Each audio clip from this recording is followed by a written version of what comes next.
সকলো পাকিস্তানীক চিনাক্ত কৰক। সকলো ৰাজ্যৰ মুখ্যমন্ত্ৰীলৈ গৃহমন্ত্ৰীৰ ফোন।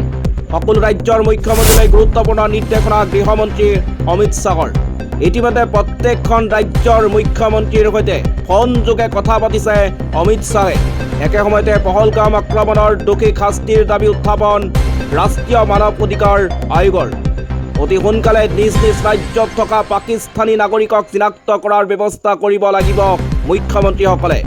ইতিমধ্যে সকলো মুখ্যমন্ত্ৰীক ইয়াক লৈ নিৰ্দেশ দিছে গৃহমন্ত্ৰী অমিত শ্বাহে। সূত্ৰৰ খবৰ অনুসৰি গৃহমন্ত্ৰীগৰাকীয়ে প্ৰত্যেক ৰাজ্যৰ মুখ্যমন্ত্ৰীৰে এই সন্দৰ্ভত কথা পাতিছে। ফোনযোগে প্ৰত্যেক ৰাজ্যৰ মুখ্যমন্ত্ৰীক কোৱা হৈছে যে নিজ নিজ ৰাজ্যৰ সকলো পাকিস্তানী নাগৰিকক চিনাক্ত কৰি পাকিস্তানলৈ তৎকালীনভাৱে বিতৰণ নিশ্চিত কৰাৰ বাবে পদক্ষেপ গ্ৰহণ কৰিব লাগে।